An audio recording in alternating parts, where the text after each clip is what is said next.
So hey guys, welcome back to another breakdown video of beyond the time guess. और आज के इस breakdown video को शुरू करने से पहले गाइस मेक श्योर कि तुम लोगों ने इससे पहले का जो ब्रेकडाउन वीडियो है उसे चेकआउट किया होगा, वरना आज के इस ब्रेकडाउन वीडियो में तुम्हें लिटरली कुछ समझ नहीं आने वाला। सो जाके पहले उसे चेकआउट जरूर कर लेना और जिसका लिंक तुम्हें पिन कमेंट में या डिस्क्रिप्शन या आई बटन में मिल जाएगा। तो चलो फिर वीडियो को शुरू करते हैं। सो उससे पहले गाइस थोड़ा सा मैं बता दूं कि कहानी में अब तक हुआ क्या है। बेसिकली यहाँ पे ज़ूकिंग मिस्टर ली की मौत का बदला लेने के बाद यहाँ से सीधा उस टेलीपोर्टेशन टोकन का यूज करते हुए यहाँ से काफी दूर निकल जाता है। लेकिन भाई जाने से पहले उसने यहाँ पर जो हाल किया था ना, आई बेट कि तुम लोगों को भी देख के बड़ा मजा आएगा। और इसी से पता चलता है कि यार ये कितना ज्यादा कनिंग और रूथलेस है। और अब तक लास्ट के जो 2 वीडियो में तुम देखते आए हो ना, आगे की जर्नी में जो तुम देखोगे ये इसके आगे कुछ भी नहीं है। और बस यही से ना ज़ूकिंग की लाइफ के नए चैप्टर शुरू होते हैं। तो चलो फिर देखते हैं कि आज के इस वीडियो में क्या कुछ नहीं पता चलता। अब गाइस वीडियो के स्टार्टिंग में ही सबसे पहले हम 7 पीक सिटी जो की टेलीपोर्टेशन अरे के लिए फेमस है वहाँ का सीन दिखाया जाता है। अब यहाँ पे टेलीपोर्टेशन अरे के पास एक एक करके काफी सारे लोग पेड़ होते हैं। इन्हीं में से एक बंदा था अपना ज़ूकिंग, जो कि आते साथ ही आसपास की जगह को देखकर कहने लगता है कि क्या ये वाकई में 7 पीक सिटी है। अब गाइस यहाँ पे ऐसा अजीब इसलिए भी लग रहा था क्योंकि यहाँ आसपास कोई भी एलियन टेंट के नामो निशान नहीं थे। स्पेशली इसकी बॉडी के अंदर एक है तो वो फील कर सकता है कि यहाँ पर कुछ भी ऐसा नहीं है। अब तभी एक लेडी जो कि यहाँ सभी के ट्रैवल पास टोकन से लेकर और उनका यहाँ पे आखिर क्या बिजनेस है, यानी कि किस मामले की वजह से आए हैं, वो सब कुछ रिकॉर्ड्स कर रही थी। अब एक एक करके सबकी बारी आती है। इन्हीं में एक बंदा था अपना ज़ूकिंग और वो उससे पूछने लगती है कि तुम्हारा जो ट्रैवल पास है वो दिखाओ और बताओ आखिर यहाँ क्यों आए हो। अब यहाँ जैसे वो उसके टोकन को देखती है ना तो वो कहने लगती है कि अच्छा तो जूनियर ब्रदर असल में तुम यहाँ एक सेक्ट को ज्वाइन करने आए हो, क्या बात है। तो वो उससे कहने लगती है कि इस जेड स्लिप को बहुत ही अच्छे से गार्ड करना, इसे संभाल के रखना और मेरी बात अच्छे से याद रखना। इस शहर में तुम्हारे लिए 3 दिन तक रहना खाना पीना सब कुछ फ्री है, लेकिन उसके लिए डेली का ना 30 कंट्रीब्यूशन पॉइंट जरूरी है जो कि एक फी की तरह तुमसे लिया जाएगा। अब कंट्रीब्यूशन पॉइंट सुनकर ज़ूकिंग हैरान था। तभी वो लेडी कहती है कि फिलहाल के लिए तुम आराम करो और हाँ 7 पीक सिटी में तुम्हारा स्वागत है। अब गाइस हमें यहाँ पे 7 पीक सिटी दिखाई जाती है जो कि काफी ज्यादा खूबसूरत, जहाँ पर काफी ज्यादा चहलकदमी थी और देख के लग ही नहीं रहा था कि भाई हम एक ऐसे वर्ल्ड में भी एग्जिस्ट करते हैं जहाँ पर नॉर्मल जिंदगी भी देखने को मिल सकती है। इवन की ज़ूकिंग जो कि यहाँ फॉरबिडन जोन से लेकर टाइगर सिटी और जो स्कैवेंजर्स कैंप है क्या कुछ वो देखता हुआ नहीं आया। तो उसके लिए तो गाइस ये और भी बड़ी बात है। इसी के चलते वो यहाँ पर आकर काफी ज्यादा सरप्राइज था। अब तभी यहाँ पे ज़ूकिंग एक जगह पर पहुंच जाता है जहाँ पर की एंट्रेंस टेस्ट होने वाला था। काफी सारे लोग ऑलरेडी मौजूद थे और एक बंदा बताने लगता है कि अब से थोड़ी देर में जो सेक्ट ज्वाइन करने के लिए जो एंट्रेंस टेस्ट होगा वो होने वाला है, तो इसलिए जितने भी कैंडिडेट्स हैं वो सभी लोग तैयार हो जाइए। अब यहाँ ये जो पर्पल रॉब जो बंदा था ये असल में फाउंडेशन स्टैब्लिशमेंट स्टेज का कल्टीवेटर है। अब ज़ूकिंग के हाथों में इसका स्क्रोल था जिसमें उसे टास्क दिए थे और इसी के जरिए से उसे पॉइंट्स भी मिलने वाले थे। और ज़ूकिंग कहता है कि मुझे जल्द से जल्द टेस्ट पास करके अपनी कल्टीवेशन को इंक्रीज करना होगा। जिसके बाद ये कहते हुए वो अपने टास्क बार को ओपन करता है जहाँ पर लिखा था कि भाई इस बंदे को इसे निपटाना था और फिर वो किलिंग इंटेंट के साथ इसे देखते हुए कहता है कि इसे मैं निपटा दूंगा। बाकी यहाँ पे एक एक करके कंटेस्टेंट का अब कैंडिडेट्स को एक एक करके बुलाया जाता है वो जो टेस्टिंग स्टोन है उसे टच करने को, जिसमें एक लेडी जिसका नाम शुशिया हुई है उसे भी बुलाया जाता है। वो जाती है, स्टोन को टच करती है और जैसे कि यहाँ पे टोटल 64 पॉइंट्स मिले थे और वो भी पास हो जाती है। जिसके बाद बारी आती है ली ज़ीमेई की और इसे 34 पॉइंट्स मिलते हैं। ज़ूकिंग समझ आता है कि इसे अपने अंदर ये जो एलियन टेंट है इसको जैसे तैसे सप्रेस करना होगा। अगर इन लोगों ने देख लिया तो भाई धक्के मार के यहाँ से फेंक दिया जाएगा ये। जिसके बाद ज़ूकिंग की बारी आती है और वो भी टच करता है, उसे 43 पॉइंट्स मिलते हैं और वो भी पास हो जाता है। अब यहाँ ये जो पर्पल रॉब मैन था वो कहने लगता है कि क्या है यार इस बार के ग्रुप में तो किसी भी बंदे के अंदर कोई पोटेंशियल नजर ही नहीं आया, बट सडनली इन्हें कुछ फील होता है। हम देखते हैं कि भाई ज़ूकिंग का जो ऑरा था ना वो एक्सपैंड होता जाता है। सडनली यहाँ पर आसपास के जो चट्टानें थी वो हवा में उड़ने लगती है और तभी एक बहुत बड़ी सी थर्ड आई नजर आती है जिसके अंदर से उसे गॉड की ऑरा फील होती है। यहाँ पे तभी उसे एग्जैक्टली वही आंख नजर आती है या फिर मैं कहूँ वही गेज जिसने की आज से कई साल पहले सब कुछ उजाड़ के रख दिया था। लेकिन दोनों के बीच में पावर गैप बहुत ही ज्यादा डिफरेंस था और वो समझ आता है कि ये बस उसकी एक झलक है। यहाँ पे ज़ूकिंग का सिर दुखता है। बाकी सारे लोग कहते हैं कि ये कैसे हो सकता है। तभी वो पर्पल रोब मैन कहने लगता है कि असल में मैं बताना भूल गया कि पीक मास्टर ने यहाँ पे एक स्पेशल टाइप के टेस्ट को भी छुपा के रखा है और जो पोटेंशियल कैंडिडेट होगा ना सिर्फ वही इसे अनलॉक कर पाएगा। और मुझे लगता है कि ये हमारे पीक मास्टर का जो चोजन डिसाइपल है वही है और जिसके पास वो स्पेशल टोकन होगा। अब तभी यहाँ दूसरे बंदे को फिक्र इस बात की हो रही थी कि क्या ये इसकी ताकत को इतनी कम उम्र में और ऐसी अधमरी हालत में फेस कर पाएगा। वहीं दूसरी तरफ ज़ूकिंग अपने कॉन्शियसनेस के अंदर अलग ही जंग लड़ रहा था। यहाँ पे इसके ऊपर इंटेंस प्रेशर पड़ता है लेकिन वो हार नहीं मानता और कहता है कि जब उस दिन उस गॉड का रेवेनेंट फेस मुझे तोड़ नहीं पाया, मुझे रोक नहीं पाया आज तक, तो फिर ये तो मामूली सा उसके डिवाइन सेंस का एक छोटा सा अंश है। इसके आगे मैं कैसे हार मान सकता हूँ। और जिसके बाद वो अपनी पुरानी पास्ट की सारी मेमोरीज को याद करते हुए एकदम से चिल्लाते हुए दांत को पीसते हुए कहता है कि मैं तेरे आगे कभी नहीं झुकने वाला और बिल्कुल उसकी आंखों में आंखें डाल के देखता है। जिसके साथ ही यहाँ पे ये जो टेस्ट था ये पूरी तरीके से चकनाचूर हो जाता है। जूकिंग अपने कॉन्शियसनेस के साथ वापस लौट चुका था, लेकिन काफी ज्यादा वीक था। सभी लोग ये देख के हैरान थे। अभी यहाँ इनमें से एक बंदा जिसका नाम जाओ किंग पेंग है, जो कि की कंडेंसेशन के लेवल 7 पे है, वो वाकई में इसे देखकर हैरान था। और साथ ही जूकिंग से कहीं ना कहीं वो काफी ज्यादा इंप्रेस भी हो जाता है और डिसाइड करता है कि वो इसे अपना दोस्त जरूर बनाएगा। यहाँ पे इवन की पर्पल रोड वाले एल्डर भी इसकी तारीफ करते हैं कि इतनी कम उम्र में ही तुमने ब्लड मैनिफेस्टेशन तक अपने पावर तक को पहुंचा लिया। इवन की लेवल 7 पे होने के बावजूद भी तुम्हारी जो बॉडी है वो ग्रेट सर्कल कॉम्बैट पावर को पोजेस करती है। इसी के साथ उसे फर्स्ट रैंक दे दी जाती है इस कंपटीशन के।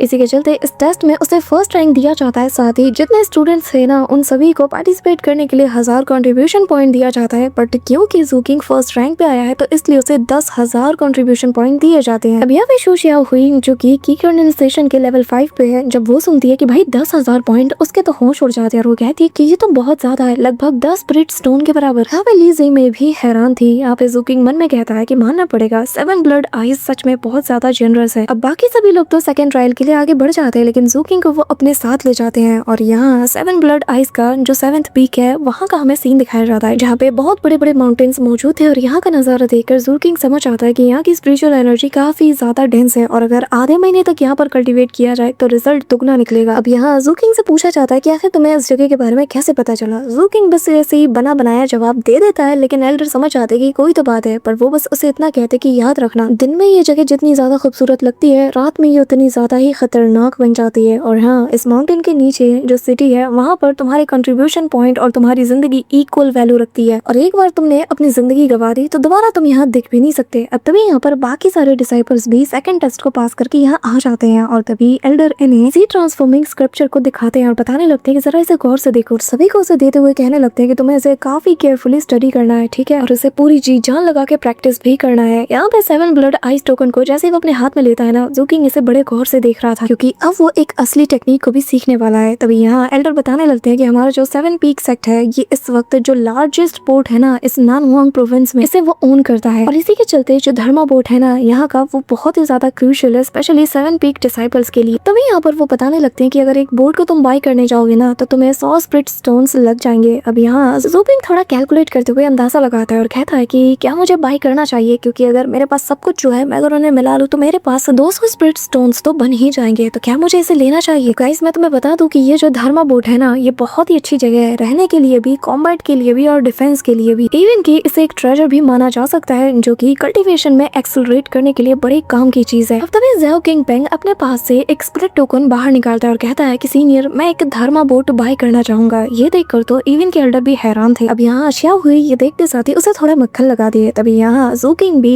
200 स्टोन्स को देकर इसे बाय कर लेता है, जो देखकर वो और ज्यादा सरप्राइज थी। अब यहाँ पे एल्डर दोनों को ना वो धर्मा बोट का जो एक्सेस है वो दे देते हैं। दोनों के पास एक बॉटल आ जाती है। अब तभी यहाँ पे जो शिया हुई है वो यहाँ पे जूकिंग से बात करने जाती है, लेकिन जूकिंग डर के मारे पीछे हट जाता है, क्योंकि उसे लग रहा था गाइस कि कहीं ये उसके ट्रेजर्स को लूट ना ले। अब क्या करे, वो ऐसी सिचुएशन से होके आया है। अब तभी यहाँ पे एल्डर सभी को यहाँ से जाने के लिए कहते हैं। अब यहाँ जूकिंग अपने टोकन में देखता है तो उसे अपनी बोट की लोकेशन मिल जाती है। अब वो निकल पड़ता है, लेकिन इस दौरान रात हो जाती है और जैसे भी अंधेरा छाता है ना, सभी लोग अपने घर के दरवाजे बंद करके इसके अंदर छिप जाते हैं और काफी सारे लोग आकर यहाँ पे लूट पाट करना शुरू कर देते हैं। और जो लोग कमजोर होते हैं ना उनके कंट्रीब्यूशन पॉइंट्स को ये लोग चुरा रहे होते हैं और फिर दूसरा बंदा आकर इसे ना निपटा के इसकी चीजें चुरा लेता है। यहाँ पे जूकिंग को याद आता है कि भाई सच में बिल्कुल एल्डर ने सही कहा था कि रात के वक्त यहाँ पर बिल्कुल अलग ही वर्ल्ड जैसा एग्जिस्ट करता है। अब तभी यहाँ पर काफी सारे दुकान भी लगे थे, काफी सारी चीजें भी लोग बेच रहे थे और यहाँ जूकिंग आगे की ओर बढ़ता चला जा रहा था। अब चलते चलते वो यहाँ 7 पीक सिटी का जो बैंकवान रोड है उसके पास पहुंच जाता है और आस पास जाते वक्त उसे जो जो नजारे दिखते हैं ना उसे याद आ जाता है कि भाई ऐसे ही सड़ी गली जगह से तो उठ के मैं आया था। और फिलहाल के लिए वो जल्द से जल्द शिप यार्ड की तरफ बढ़ रहा था, क्योंकि उसे अपनी बोट में जाना था। अब यहाँ पे बैंकवान रोड के पास जाते साथ ही जूकिंग पाता है कि यहाँ पर एक सुनसान घर पड़ा है और कुछ भी नहीं। तभी एक रेड ड्रेस में जो लेडी थी वो दौड़ते हुए जा रही थी और कुछ लोग उसके पीछे पड़े थे। उनका कहना ये था कि इसने इन लोगों का सामान चुराया हुआ है। अब ये लेडी जिसका नाम जुलू है वो जैसे ही जूकिंग को देखती है तो इससे कहने लगती है कि आखिर तुम यहाँ पे खड़े खड़े मुंह क्या देख रहे हो, भागो, यहाँ पे लोग तुम्हारे ट्रेजर लूटने आए हैं। पर जैसे ही जूकिंग उसकी तरफ देखता है, भाई उसकी आंखों में जो बाप लेवल का किलिंग इंटेंट था ना, यहाँ पे वो देखकर वो समझ जाती है कि नहीं, मैंने गलत आदमी को अपने जाल में फंसा लिया है। अब यहाँ पे सभी लोग उसे इतना कैजुअली बात करते हुए देखकर समझते हैं कि शायद जूकिंग इनका पार्टनर है, लेकिन जूकिंग देखते साथ ही कहता है कि मैं उसका साथी नहीं हूँ। पर तभी उनमें से एक बंदा कहता है कि इससे फर्क नहीं पड़ता, लेकिन तुम की कंडेंसेशन के 6 या 7वें लेवल के बंदे हुए ना तो तुम्हारे पास तो कंट्रीब्यूशन पॉइंट भी होगा। और भाई रात का निजाम ही अलग है, यहाँ पर बस हमारी दादागिरी चलती है, जो आएगा वो पाएगा। सबसे बड़ी और आखिरी गलती वो जूकिंग के ऊपर हमला कर देता है। भाई पकड़ता है वो इसके ब्लेड को और घुमा के ना इसके अंदर ही घोंप देता है। और ऐसे ही करते करते इसके जो बाकी के साथी हमला करने आते हैं इनको भी बहुत ब्रूटली वो निपटा देता है। और भाई ये सीन देखो, जो मोटा वाला बंदा था ना, जो जब ये नजारा देखता है तो उल्टे पर भागने की कोशिश करता है तो जू किंग पलटता है बिल्कुल अपने एड एक्सप्रेशंस के साथ, और जो स्वॉर्ड जमीन पे पड़ी थी ना उसमें एक जोर की लात मारता है और ये स्वॉर्ड उड़ते हुए जाकर मतलब इसके सीधे पिछवाड़े में घुस जाती है। और जैसे ही वो उसके एक साइड के बम को फोड़ता है फिर उसके पास वो जाने लगता है। ये देखकर वो बंदा लड़खड़ाते हुए कहता है कि प्लीज माफ कर दो, लेकिन जू किंग भाई उसका जो ये एक्सप्रेशनलेस फेस है ना, ये देख कर मतलब एक अजीब सा गूज़बम्प आता है। जिसके बाद ये बंदा कहता है कि तुम मुझे मार नहीं सकते, मैं नाइट किंग को सर्व करता हूँ। लेकिन जू किंग निकालता है डैगर को और दांत को पीसते हुए ना फुल किलिंग इंटेंट के साथ, बिल्कुल जैसे भाई घास फूस काटते हैं ना वैसे ही डैगर को चला देता है। तभी एक ओल्ड मैन उसके पीछे आके ना हंसने लगता है, जो देखकर जू किंग शॉक था कि भाई ये कब आ गया। और तभी वो कहता है कि ये बॉडी तो कमाल की लग रही है। जू किंग ना बिजली की स्पीड से ना उससे काफी दूर जाके खड़ा हो जाता है। मन में कहता है कि आखिर मैं इसे सेंस क्यों नहीं कर पाया। अब तभी वो बंदा जू किंग से कहता है कि डरो मत, मुझे बस वो जो बॉडी है वो मेरे हवाले कर दो और बदले में मैं तुम्हें एक रात फ्री में रहने दूंगा यहाँ। अब यहाँ पे ये जो बैंक्वन मेंशन है ना, असल में ये बंदा इसका ओनर है। अब तक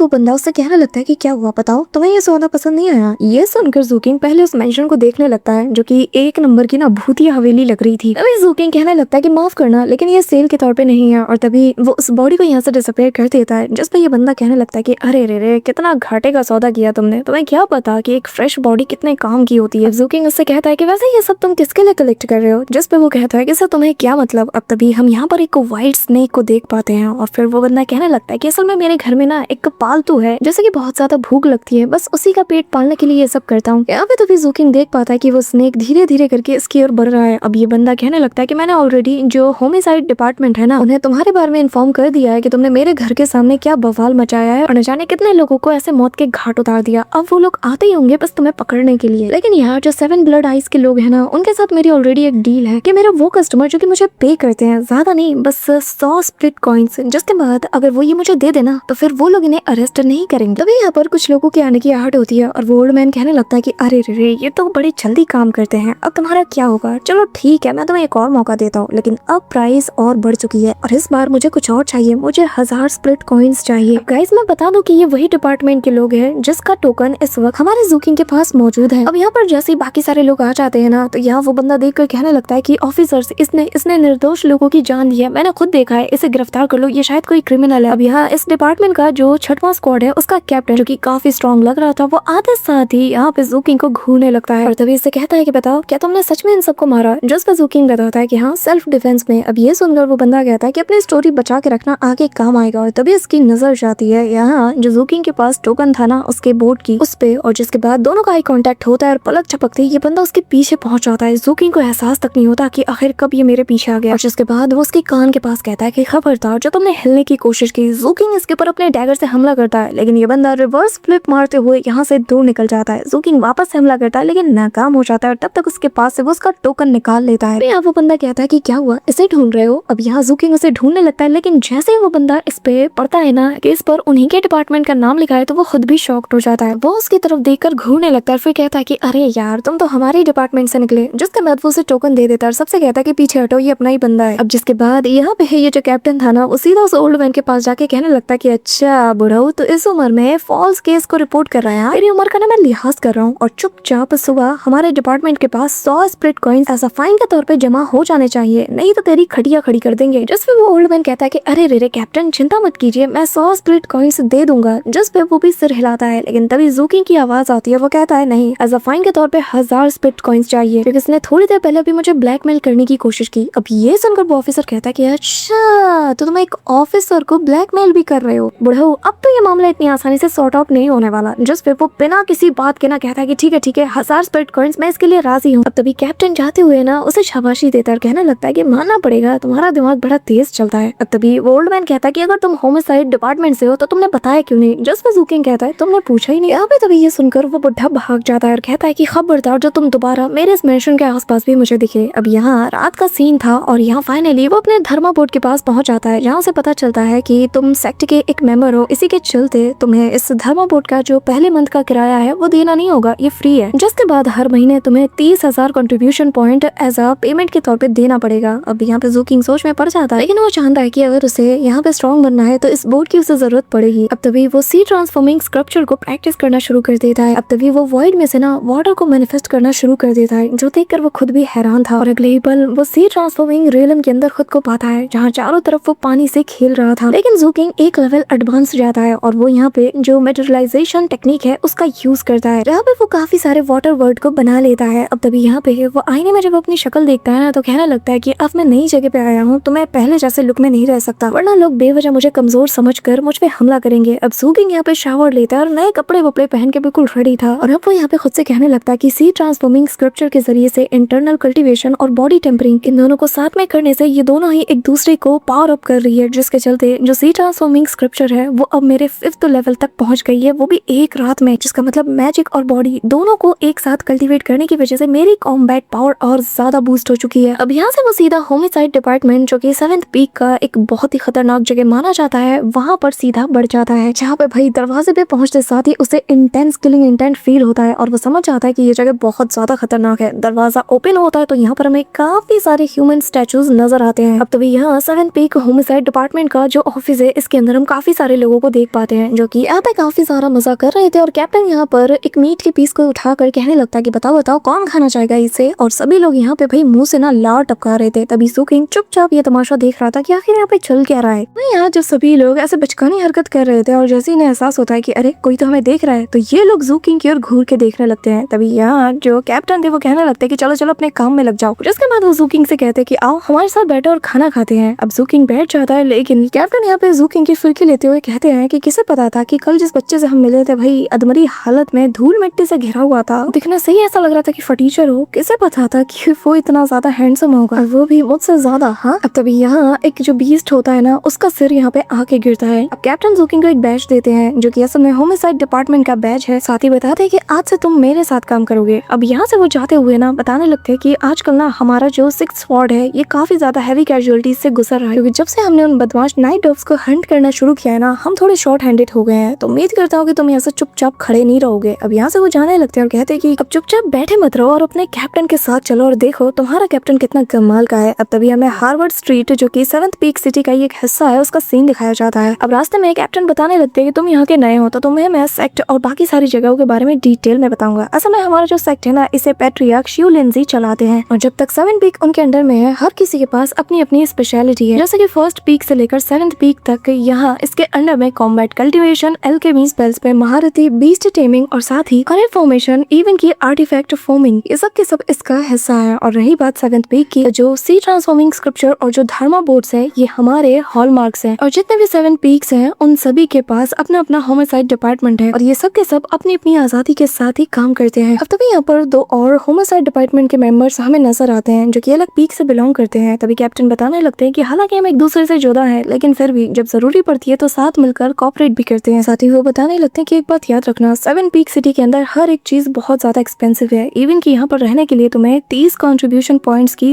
रोज जरूरत पड़ती है, और अगर तुम्हारा कंट्रीब्यूशन पॉइंट 0 हो गया तो ये ग्रैंड फॉर्मेशन तुम्हारी जान ले लेगा। अब तभी हम एक बंदे को देख पाते हैं जिसका कंट्रीब्यूशन पॉइंट किसी ने चुरा लिया था। वो अपने दोस्तों से मांगता है लेकिन कोई इसकी मदद नहीं करता, और तभी वो फॉर्मेशन एक्टिवेट होते साथ इस बंदे की जान ले लेता है। अब ये नजारा देखकर ज़ूकिंग कहता है कि फिर तो सिटी खुद लुटेरों को यहाँ अंदर आने देती है, ताकि वो लोगों के मेहनत से कमाए गए कंट्रीब्यूशन पॉइंट को लूट सके। हाँ, जिसपे कैप्टन बताने लगते हैं कि अरे ये तो इनका फिल्टर करने का प्रोसेस है, लेकिन हाँ वो जो पर्पल रोब में बंदे तुम्हें नजर आ रहे हैं ना, उन्हें हम में शामिल मत करो, क्योंकि उन पर ये चीज अप्लाई नहीं होती, क्योंकि वो सेक्ट के प्रीशियस लोग हैं। जिसके बाद वो कहते हैं कि पर इन सब में जो सबसे ज्यादा प्रीशियस है ना, वो बंदा अभी आ चुका है। अब तभी हम एक जाइंट से शिप को देख पाते हैं, जिसके अंदर से 3rd हाइनेस बाहर आता है। ज़ूकिंग पूछता है कि आखिर ये 3rd हाइनेस कौन है, जिसपे वो बताने लगता है कि वैसे ये बंदा मुझे बिल्कुल पसंद नहीं है, लेकिन मैं फिर भी तुम्हें बता रहा हूँ कि असल में हमारे जो पीक मास्टर है उनके 3 डिसाइपल्स हैं, और जिन्हें की 3 हाइनेस के नाम से जाना जाता है, और ये बंदा बस उसी में से एक है। और बाकियों के मुकाबले ना ये थोड़ा सही बंदा है, तो चलो इससे मिलते हैं। अब तभी हमें दिखाया जाता है कि 3rd हाइनेस, जो कि फाउंडेशन एस्टेब्लिशमेंट स्टेज पे है, वो यहाँ पे आ जाता है। तभी यहाँ पे मेयरफुल प्रिंस को हमें दिखाया जाता है, जो कि ग्रेट सर्कल ऑफ की कंडेंसेशन के स्टेज पे है, यानी कि पीक पे। अभी यहाँ पे 3rd हाइनेस इन लोगों का भी शुक्रिया अदा करता है कि ये लोग इसे यहाँ तक एस्कॉर्ट करके लाए। अब तभी आते साथ ही यहाँ जितने लोग थे ना, उसमें वो सबका शेयर बांट देता है। कहने लगता है कि इस बार हमने काफी अच्छी खासी हार्वेस्ट की है, इसलिए ये सारा तोहफा आप सबके लिए। यहाँ पे वो सभी को पैसे दे रहा था, उनमें से थोड़े को तो ज़ूकिंग भी अपने पास रख लेता है। अभी यहाँ कैप्टन कहने लगते हैं कि अगर सच में बता रहा हूँ ये बंदा रोज ऐसे पैसों की बारिश करे ना, फिर तो मुझे यार होमिसाइड डिपार्टमेंट के लिए अपनी जान जोखिम में डालना ही ना पड़े। अभी हमें दिखाया जाता है कि इसके हाथों में बहुत से कॉइन्स थे। लिटरली उसने अपनी लाइटनिंग मूवमेंट का यूज करके ना सारे के सारे कॉइन्स को कलेक्ट कर लिया। जिसके बाद कैप्टन यहाँ से ज़ूकिंग को ले जाने लगता है और कहते हैं कि अब मैं तुम्हें जिस जगह पे ले जाने वाला हूँ ना, ये नाइट डोव्स का बिल्कुल अड्डा माना जाता है, क्योंकि यहाँ पर ह्यूमन ट्रैफिकिंग से लेकर हर बुरे काम होते हैं और हम इन्हीं लोगों को पकड़ पकड़ के सबक सिखाते हैं। पर मसला ये है कि जब तक ये लोग हमारे सेक्ट के बाहर ये सारे काम करते हैं हम उन पर कोई ध्यान नहीं देते, लेकिन अब तो इनकी पहुंच हमारे सेक्ट के अंदर भी पहुंच चुकी है, जिसके चलते जो लो लेवल के कल्टीवेटर्स है वो पैनिक करने लगे हैं। बस हमें इसी का तो हल ढूंढना है, इसीलिए हम यहाँ पे दिन रात तैनाती पे हैं। अब यहाँ पे ज़ू किंग और जो कैप्टन एक बंदे के पास पहुंच जाते हैं जो कि इनको खबर देता है। बदले में कैप्टन उन्हें कॉइन देता है। अब तभी एक छोटा बच्चा भी ज़ू किंग से पैसे मांगता है, बड़े ही मतलब उम्मीद भरी निगाहों से। ज़ू किंग उसे भी एक कॉइन देता है। अब वो बच्चा बहुत ज्यादा खुश था, उसे बिग ब्रदर कहते हुए शुक्रिया अदा करते हुए यहाँ से चला जाता है। इस दौरान हम ज़ूलू नाम की उसी लेडी को देखते हैं जिससे ज़ू किंग ने पिछली रात मुलाकात की थी और इसकी वजह से ही उसकी जान खतरे में आ चुकी थी। अब यहाँ वो भाग रही थी तो ज़ू किंग उसके हाथ में जो सेब था ना पकड़ के फेंक के मारता है, जिसके चलते वो गिर जाती है। और फिर ज़ू किंग वहाँ जाता है उसके पास और अपने डैगर को ना ऐसे दीवार में घिसते हुए जाता है और कहता है कि मैं तुम्हें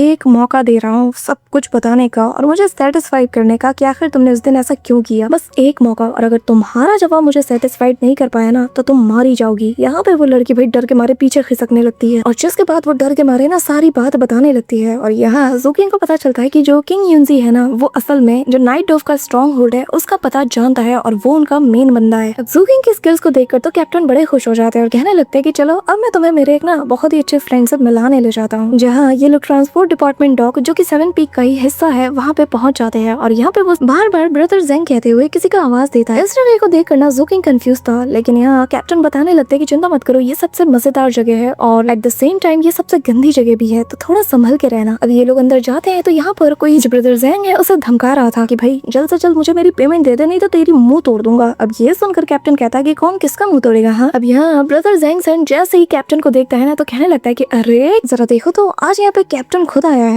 यहाँ पे ज़ू किंग इस बंदे को देख रहा था और तभी वो सडनली गुस्से में कहने लगता है कि क्या तुम जिस बंदे का मेंशन कर रहे थे ये वही है। यहाँ पे गाइस ये जो ज़ांग सन है ये असल में ट्रांसपोर्ट डिपार्टमेंट से बिलोंग करता है और ये ग्रेट सर्कल ऑफ की कंडेंसेशन यानी कि की कंडेंसेशन के लेट स्टेज पे है। अब कैप्टन दोनों का इंट्रोडक्शन कराते हैं और ज़ू किंग को बताते हैं कि ये है ज़ांग सन और ज़ांग सन ये है ज़ू किंग। और पहले ना ये हमारे डिपार्टमेंट में ही हुआ करता था, लेकिन इसे मरने का बड़ा डर था तो उसने अपनी जो शिफ्ट है चेंज कर ली और वो ट्रांसपोर्ट डिपार्टमेंट का हिस्सा बन गया। लेकिन यार इसकी जो धर्मापोर्ट की जो फाइटिंग स्किल्स है ना वो टॉप नॉच की है, जिसमें अब यहाँ जो ज़ांग सन है वो भी काफी लंबी चौड़ी भाव खाना शुरू कर देता है और कहता है कि अगर बात हो ना फॉरेन धर्मापोर्ट्स की तो उसमें मेरा जो धर्मापोर्ट है वो टॉप पे आता है। तभी वो यहाँ कैप्टन को ना अपने पास से flying wing fish immortal bone को दिखाता है, जो देखकर इवन की कैप्टन भी सरप्राइज था और इसके जरिए से ना जो धर्मापोर्ट है उसमें मैसिव स्पीड बूस्ट मिलता है। और वो कहने लगते हैं कि आखिर तुम कब से इतने दिलदार हो गए, हाँ जरा बताना। जिस पे जो ज़ांग सन है वो बताने लगता है कि यार वो जूनियर ब्रदर है हमारा, अब वो यहाँ पे नया है, ज़ू किंग को मैं खाली हाथ कैसे जाने दे सकता हूँ। तभी वो उसे एक जेट स्लिप देते हुए बताने लगते हैं कि इसके अंदर वो सारे मटेरियल्स लिखे हुए हैं जिसके जरिए से तुम्हारा जो बेसिक धर्मापोर्ट है उसे तुम अपग्रेड कर सकते हो और एक बार तुम्हें ये सारे मटेरियल्स मिल जाए तो मेरे पास आ सकते हो, जिसके बाद मैं तुम्हारी शिप को अपग्रेड कर दूंगा। अब यहाँ ज़ू किंग जो है वो कैप्टन की ओर देखता है तो कैप्टन कहता है कि अरे रख लो ये एडवांस पेमेंट समझ लो, भले ही मेरा जूनियर ब्रदर हो लेकिन बहुत शातिर है, ये तो हमें अभी से पेमेंट दे रहा है ताकि इसके आसपास भटकने वाले वो जो थग्स है ना उन्हें तुम निपटा सको, इसीलिए ये सब कुछ कर रहा है। अब यहाँ पे ज़ू किंग ले लेता है और यहाँ से जाने लगता है। तभी कैप्टन कहता है कि बाहर इंतजार करो मैं आता हूँ। तभी उससे पूछता है कि एक बार बताओ, मैं पहली बार तुम्हें इतना दिलदार देख रहा हूँ, वो तो मैंने बात संभाल ली लेकिन आखिर बात क्या है। जिस पे वो बताने लगता है कि अरे मैं क्या बताऊँ, जब मैंने इसे पहली बार देखा ना ये सीधा मेरी गले की ओर देखने लगा, जिससे पता चलता है कि ये एब्सोल्यूट स्लॉटर से होके गुजरा है। तभी यहाँ पे कैप्टन सुन के कहने लगता है कि हाँ और इसीलिए तो मैं कुछ बहुत बड़ी प्लानिंग भी कर रहा हूँ। अब रात का सीन हो चुका था और ज़ू किंग अपने धर्मापोर्ट के अंदर सी ट्रांसफॉर्मिंग स्क्रिप्चर को वापस से प्रैक्टिस करना शुरू कर देता है। वो यहाँ पे डेस्परेटली 8 लेवल पे ब्रेक थ्रू करना चाहता था ताकि वो जल्द से जल्द वाटर एलिमेंट के ऊपर अपना कंट्रोल हासिल कर सके। और ऐसा कहा जाता है कि जो प्रोडिजीज होते हैं ना वो तो इवन इसके जरिए से एक ट्रम्प कार्ड को भी कंडेंस कर सकते हैं, जिसे कि the forbidden sea dragon whale कहा जाता है। धीरे धीरे ज़ू किंग इस काम में ना महारत हासिल करने लगा था, धीरे धीरे वो उसके करीब पहुंच चुका था। और ज़ू किंग अच्छे से जानता है कि जितने स्पिरिट स्टोन और जो बाकी सारी चीजें है ना इस वक्त उसके पास, उसके जरिए से वो बहुत जल्द लेवल 8 पे पहुंच सकता है, लेकिन इसके लिए ना काफी सारे स्पिरिट स्टोन्स की और जरूरत पड़ेगी, जिसका मतलब उसे जल्द से जल्द और पैसे कमाने पड़ेंगे। तो सबसे अच्छा काम क्या है, हाँ जी, जिसमें वो माहिर है एब्सोल्यूट स्लॉटर मचाते हुए हंटिंग करना। बस फिर क्या, वो लग जाता है काम में और वो उसी ओल्ड मैन के पास पहुंच जाता है जहाँ पे वो काफी सारे जो टॉप के लिस्टेड मेंबर्स थे ना उनको निपटा देता है। और जैसे बाउंटी कंप्लीट होती है यहाँ पे वो व्हाइट स्नेक आते साथ ही इनके अंदर से जितनी भी ऑरा थी, जितनी भी एनर्जी थी उसे पलक झपकती उनकी बॉडी के अंदर से अब्सॉर्ब कर लेता है, जिसके बाद उस ओल्ड मैन को रिवॉर्ड के तौर पे 20 स्पिरिट स्टोन्स देने हैं। अब लगातार ऐसे ही काम करके वो काफी सारे स्टोन्स को जमा कर लेता है और लगातार हर रात प्रैक्टिस करते हुए फाइनली वो अपने 7th लेवल के बिल्कुल पीक में पहुंच चुका था, जहां उसका बॉडी और स्पेल दोनों एक साथ 8 8वें लेवल पे ब्रेक थ्रू करने वाले थे, बट सडनली इसकी बॉडी के अंदर जो स्पिरिचुअल फ्लक्चुएशन है वो काफी ज्यादा वायलेंट हो जाता है, जिसके चलते ये खुद भी हैरान था कि आखिर हो क्या रहा है। बट सडनली जो आसपास के धर्मा बोट्स में लोग थे ना, अचानक से वो लोग भी इसके शिप के आसपास काफी सारी स्पिरिचुअल एनर्जी फ्लक्चुएशन को फील कर पाते हैं, और तभी पानी के अंदर से एक फॉरबिडन सी ड्रैगन वेल बाहर आता है, जो कि जैसा कि इससे पहले मैंने तुम्हें बताया कि ये एक ट्रम्प कार्ड की तरह है और इसे high tier spell of sea transforming scripture कहा जाता है। यहाँ पे आसपास जितने लोग थे,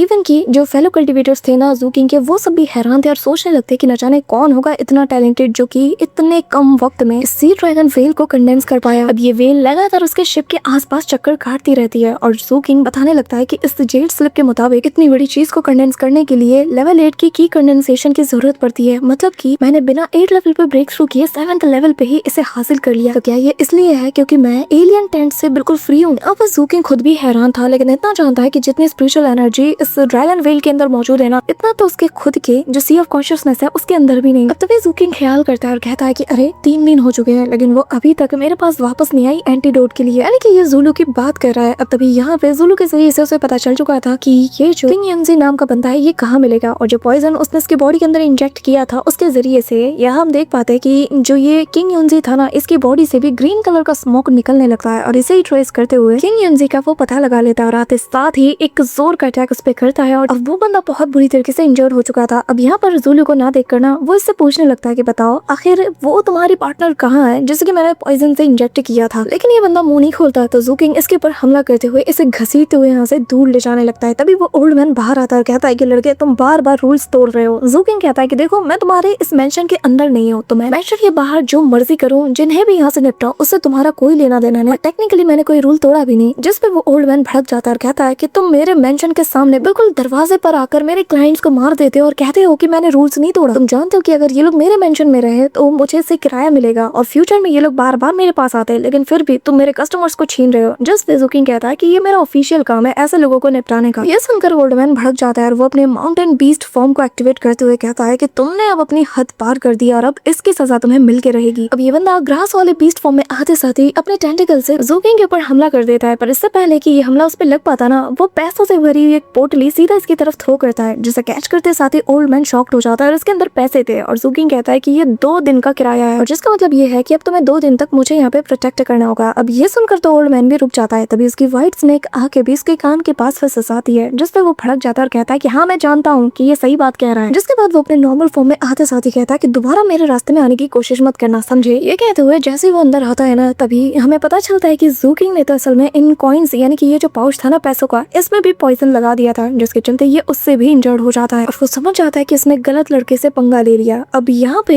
किंग युनजी को घसीटते हुए ज़ू किंग इसके हाइड आउट में ले जाता है, और यहाँ रूम के अंदर ना काफी सारे तिलिस्मान लगे हुए थे, जिसके चलते अंदर से किसी की ऑरा बाहर नहीं जा सकती थी। और अब इसे समझ आ जाता है कि क्यों ज़ुलू की ऑरा ये फील नहीं कर पा रहा था। अब अचानक से उसे ज़ुलू भी नजर आती है, बट सडनली ये जो बंदा था ये ट्रांसफॉर्म हो जाता है और कहने लगता है कि लड़के अब मैं तुझे मजा चखाऊंगा, तो मुझे यहाँ तक ले आया ना, पर ये सब कुछ तो मेरी चाल थी ताकि मैं तुझे यहाँ तक ला सकूं। अब ये किंग युनजी का ना जो म्यूटेंट बीस्ट फॉर्म है, जो कि असल में की कंडेंसेशन के बिल्कुल 9th लेवल का है। अब यहाँ पे वो जैसे इसके ऊपर हमला करता है तो ज़ू किंग इसे लिटा लिटा के मारता है, बहुत बुरी तरीके से मारता है, पीट पीट के घर से बाहर फेंक देता है। लेकिन ये बंदा जैसे तैसे करके फिर भी घर के अंदर आते साथ ही हील करने लगता है, और वो बंदा हंसते हुए कहता है कि मेरे अगेंस्ट इतना मामूली अटैक मेरा कुछ भी नहीं बिगाड़ सकता। जो देखकर ज़ू किंग कहता है कि अच्छा ऐसी बात है। जिसके बाद ज़ू किंग हैंड साइन बनाते हुए अपनी फॉरबिडन सी ड्रैगन वेल को समन करना शुरू कर देता है, और आते साथ ही जैसे ही वो उसे समन करता है ना, सीधा वो अटैक इसके ऊपर उतार देता है, और ये जो ड्रैगन वेल थी वो सीधा जाकर किंग युनजी से टकराती है और पलक झपकते ही उसकी बॉडी यहाँ नथिंगनेस में बदल चुकी थी। वो बंदा भी हैरान था कि 7th लेवल पे होने के बाद वो 8वें लेवल की इस टेक्निक को कैसे यूज कर पा रहा। अब इसके मरते साथ ही ज़ुलू जो कि अनकॉन्शियस होकर पड़ी हुई थी, धीरे धीरे वो होश में आने लगती है, और जैसे ही वो देखती है कि किंग युनजी यहाँ पे मरा पड़ा है तो वो जाकर उसके ऊपर हमला करती है और कहती है कि तूने मेरे साथ बहुत बुरा किया, तूने मुझे बहुत टॉर्चर किया, इतना टॉर्चर किया कि मैं इंसान से बिल्कुल भूत बन गई। आज मैं तुझे नहीं छोड़ूंगी, तेरी हड्डियों का मैं चूरा बना डालूंगी। अब यहाँ पर अपना फ्रस्ट्रेशन निकालने के बाद वो ज़ू किंग के पास जाकर उसे एक स्क्रोल देते हुए उसे मास्टर कहती है। उसके बाद ज़ू किंग उसे ओपन करता है और फिर उसे वो एंटीडोट देते हुए कहने लगता है कि इसे लेना मत भूलना। अब यहाँ पे डिपार्टमेंट के अंदर कैप्टन जैसा कि इस बात की खबर मिल चुकी थी कि ज़ू किंग ने भाई बहुत बड़ा कारनामा किया है, तो यहाँ पे वो ज़ू किंग के बारे में पूछते हैं, तो यहाँ दूसरे बंदे बताने लगते हैं कि उसने कहा है कि वो सीनियर ब्रदर जैंग से मिलने गया है ताकि वो अपनी धर्मा पोर्ट को अपग्रेड कर पाए। ये सुनकर इवन की कैप्टन भी काफी ज्यादा प्राउड फील कर रहे थे कि यार ये तो काफी तेजी से फास्ट काम करता है, क्योंकि इतने कम वक्त में उसने इतने स्प्लिट स्टोन्स और मटेरियल्स कलेक्ट कर लिए कि वो उसे अपग्रेड करने वाला है। लेकिन वो खुश इस बात से थे कि ज़ूकिंग के बदौलत आज नाइट डोव का जो हाइड आउट है, उनका जो स्ट्रॉन्ग होल्ड है ना, उसका नक्शा इन्हें मिल चुका था। और अब वो कहने लगता है कि सारे बंदों को इकट्ठा करो, क्योंकि नाइट डोव्स का चैप्टर अब हम हमेशा हमेशा के लिए क्लोज करने वाले हैं, और वो भी आज रात को ही। इस दौरान हमें एक बंदा फ्रूट ओपन करता हुआ भी नजर आता है। प्रोबेबली ये बहुत इंपॉर्टेंट पर्सन है जिसका फेस इस वक्त हमें नहीं दिखाया, लेकिन आगे पता चल ही जाएगा। अब गाइस यहाँ पे हमें ज़ूकिंग को दिखाया जाता है जो कि अपने पास्ट मेमोरीज को याद करता है, जहाँ पे उसका दोस्त बचपन में कहता है कि चिंता मत करो, हम बहुत ही जल्द वापस आएंगे और हम बहुत जल्द अमीर होने वाले हैं। लेकिन फिर इन लोगों को कैद करके यहाँ से दूर ले जाया जाता है और वो ज़ूकिंग को आवाज देता है और ज़ूकिंग की चिल्लाते हुए आंख खुल जाती है। वो यहाँ इन सारी मेमोरीज को याद करते हुए बहुत ज्यादा इमोशनल था, जहाँ उससे वादा किया गया था कि हमारा अपना घर होगा, फिर हम रेस्टोरेंट ओपन करेंगे, फिर बहुत माला माल हो जाएंगे। मेरे छोटे भाई ज़ूकिंग, तुम इंतजार करना, देखना मैं लौट के जरूर आऊंगा। अब तभी यहाँ पे अचानक से उसके कंधे पे कोई हाथ रखता है और उसे ज़ूकिंग कहते हुए आवाज देता और कहता है कि जूनियर ब्रदर क्या हुआ, आंखें खोलो। तभी वो देखता है कि ज़ांग सान उसके सामने मौजूद था। किसी क्लोज फ्रेंड की तरफ उसके कंधे पे हाथ रखते हुए कहने लगता है कि अब बस तुम देखते जाना, पूरे डिपार्टमेंट के अंदर ना तुम्हारा बोर्ड सबसे सबसे बेहतरीन होगा, क्योंकि यार सही हाथों में जो पड़ा है, अब तुम मेरी बस कलाकारी देखते जाओ। अरे मैं तो बताना भूल गया कि मैं तो सब कुछ करके बैठा हूँ, बस तुम्हें मुझे दिखाना है। टंटड़ा है और ये गया पानी में। और तभी यहाँ पे उसका जो बोर्ड है जो कि अपग्रेड हो चुका है और भाई दिखने में क्या कमाल का लग रहा था, यहाँ पे उसके सामने वो रिलीज हो जाता है। यहाँ पे सीनियर ब्रदर बताने लगते हैं कि ये जो तुम देख रहे हो ना, जो ब्लैक हॉर्न है, ये असल में डिवोरिंग बीस्ट का मैरो है, जो कि मैंने जानबूझ के यहाँ पे लगाया है, क्योंकि पता है जैसे जैसे तुम आगे बढ़ते जाओगे ना, इसके हॉर्न के जरिए से जो स्पेशल एनर्जी है ये उसे अपने अंदर डिवोर करते हुए तुम्हारे लिए स्टोर करके रखेगा। साथ ही मैंने यहाँ पर काफी सारी चीजें भी बनाई है। ये देखो, ये एस्केप पैनल है, इसके जरिए से अगर तुम बाई चांस किसी ऐसे खतरे में पड़ जाते हो जहाँ पर लड़ने का कोई चांस नहीं, तो बस इसके अंदर छिप जाना और यहाँ से पतली गली से निकल जाना। और ये तो मेरा सबसे बेस्ट पार्ट है, ये जो इसके फिन्स देख रहे हो ना, ये किसी शार्प ब्लेड की तरह है। भाई कोई तुम्हारे रास्ते में आ गया ना, ये उसे काट के रख देगा। और ये सब कुछ पता है किसका आइडिया है? ऑफ कोर्स यार, तुम्हारे सीनियर ब्रदर यानी कि ज़ांग सान का आइडिया है। और आज से तुम्हारा ये जो धर्मा बोर्ड है ना, ये सच में एक ट्रूली लेवल 7 का धर्मा बोर्ड है। तो बताओ तुम्हें कैसा लगा? ज़ूकिंग यहाँ पे सीरियसली उसकी तरफ देखते हुए उसकी तरफ आगे बढ़ता है और कहता है कि हाँ बहुत अच्छा है, लेकिन सीनियर ब्रदर मैंने बस आपको 200 स्पिट स्टोन्स दिए थे और देखकर पता चल रहा है कि इसकी कॉस्ट उससे डबल होगी। पर क्यों? ना तो हम रिलेटिव्स हैं, ना तो हम दोस्त हैं, तो आपने मेरी मदद क्यों की और इतनी ज्यादा मेहरबानी किस लिए? यहाँ पे भाई वो थर-थर कांपने लगता है और कहने लगता है कि देखो मैं मुद्दे पे आना चाहता हूँ। जब सीनियर ब्रदर ने तुम्हें इंट्रोड्यूस कराया ना मेरे सामने, तो मैं तभी देख के समझ गया था कि कोई तुम ऑर्डिनरी पर्सन तो नहीं है, और इसे तुम मेरी बस फ्यूचर इन्वेस्टमेंट समझ लो, ताकि तुम आगे चलकर मेरी मदद कर पाओ। अब यहाँ उसकी बात सुनकर ज़ूकिंग इसका शुक्रिया अदा करते हुए उसे सीनियर ब्रदर कहता है। अब ये सुनकर ज़ांग सान कहता है कि हाँ ये सब ठीक है, लेकिन क्या तुम मुझसे प्रॉमिस कर सकते हो कि फ्यूचर में जब भी तुम मुझसे मिलो, तुम प्लीज मेरी नेक की तरफ मत देखना। असल में जब तुम देखते हो ना, घूरते हो ना, तो भाई मुझे अजीब सी। और ये कहते हुए जैसे ही वो ज़ूकिंग की तरफ देखता है ना, तो वो उसे बड़े गौर से देख रहा था कि आखिर ये कहना क्या चाहता है। अब ये देखकर वो कहता है कि अरे छोड़ो छोड़ो, दफा करो, कुछ भी नहीं। बस तुम्हारी आंखों में देखता हूँ ना, तो ऐसा लगता है कि तुम बस रेडी हो किसी को भी मारने के लिए। अब ज़ूकिंग कहता है कि नहीं, आज के दिन तो मैं किसी को नहीं मार सकता। जिस वो कहता है कि क्यों, आज कोई खास दिन है? ज़ूकिंग इस पे कोई जवाब नहीं देता। तभी वो उसे गेस्ट के लिए चेयर टेबल्स जो उसने बनाया था ना, उसे भी दिखा देता और कहता है कि फ्यूचर में तुम्हारे बड़े बड़े दोस्त बनेंगे, ये काम आएगा। अब यहाँ पे हेडक्वार्टर के अंदर ना नाइट डोव्स को पूरी तरीके से मिटाने की तैयारियां चल रही थी, जहाँ कैप्टन सबको सारा प्लान बता देते हैं और बस इतना कहते हैं कि बॉयज रेडी हो जाओ, क्योंकि आज रात हम अपनी तकदीर बदलने वाले हैं। अब ये लोग सीधा उसके स्ट्रॉन्ग होल्ड की तरफ रवाना हो जाते हैं, जहाँ बताया ये जाता है कि टोटल इन लोगों के 17 ऐसे इन लोगों के स्ट्रॉन्ग होल्ड्स हैं जो कि पोर्ट डिस्ट्रिक्ट के बिल्कुल सेंटर में मौजूद है। लेकिन हमारी टीम 6 अर्थ डिवीजन की जो टीम 3 है उसके साथ एक्ट करेगी, क्योंकि टारगेट हमारा नाइट डोव मैनर है, यानी कि जो मेन मेंशन है। और इस वाले स्ट्रॉन्ग होल्ड के पास 25 लोग तैनात होंगे जिन्हें कि हमें निपटाना है। और ज़ूकिंग एग्जैक्टली यही सब याद करते हुए इन सभी को निपटाना शुरू कर देता है। साथ ही कैप्टन ये भी बताते हैं कि हर एक के ऊपर ना बहुत बड़ी बड़ी बाउंटी है, तो जो जितना ज्यादा स्लॉटर मचाएगा उतना ज्यादा वो कमाएगा आज रात। यहाँ पे तभी ग्रीडी जो कि नाइट डोव कमांडर है, साथ ही वाइपर जो कि सेकंड नाइट डोव कमांडर है, इन दोनों को भी दिखाया जाता है और ये लोग बहुत ही ज्यादा इंपॉर्टेंट है। साथ ही यहाँ पर जो बड़े बड़े हायर अप्स को मारेगा ना, उसके सिर पे 80-80 स्प्लिट स्टोन्स है। बट गाइस यहाँ पर सिर्फ इनका ओपोनेंट सिर्फ यही लोग नहीं है, बल्कि जो अर्थ डिवीजन के यानी कि मेयरफुल प्रिंस है, ये भी इनका ओपोनेंट है, क्योंकि इन्हें भी स्प्लिट स्टोन्स चाहिए था। अब दोनों ग्रुप एक साथ लीडर को निपटाने के लिए हमला कर देते हैं। अब ज़ूकिंग काफी सारे लोगों को पकड़ते साथ ही निपटा देता है, जबकि ये लोग देखा जाए तो सेम पीक से बिलोंग करते हैं, लेकिन आफ्टर ऑल जब बात पॉइंट्स की होना तो फिर कोई किसी का सगा नहीं होता। अब यहाँ पर सभी लोग एक दूसरे से फाइट करते हैं, तभी हम कैप्टन को भी देख पाते हैं जिनके सामने से एक कमांडर भाग रहा था। तो वो कहने लगता है कि अरे ये तो मेरे 80 स्प्लिट स्टोन्स है, आखिर ये भाग कहाँ रहा है? ये कहते हुए वो उसे निपटा देते हैं। लेकिन तभी ज़ूकिंग जब लौट रहा था ना, उससे यहाँ पर काफी सारे कॉप्स के बीच में एक जिंदा इंसान समझ में आ जाता है और वो उसके ऊपर हमला कर देता है। और ये बंदा था नाइट डोव कमांडर वाइपर, जो कि आते साथ ही अपने बीस्ट फॉर्म को एक्टिवेट कर लेता है। और ये बंदा बहुत ज्यादा स्ट्रॉन्ग है और ज़ूकिंग इसका सामना कैसे करता है ये देखने वाली बात होगी। अब गाइस अगर तुम्हें नेक्स्ट वीडियो कल ही चाहिए तो गाइस फटाफट से आज के इस वीडियो में 2 2K लाइक्स और 200 कमेंट्स पूरे कर देना तो मैं आज ही नेक्स्ट वीडियो पे काम करना शुरू कर दूंगी। सो गाइज मेक श्योर कि तुम लाइक एंड कमेंट करके टारगेट को पूरा कर रहे हो। तो मिलते हैं मैं तुमसे नेक्स्ट ब्रेकडाउन वीडियो के साथ, तब तक के लिए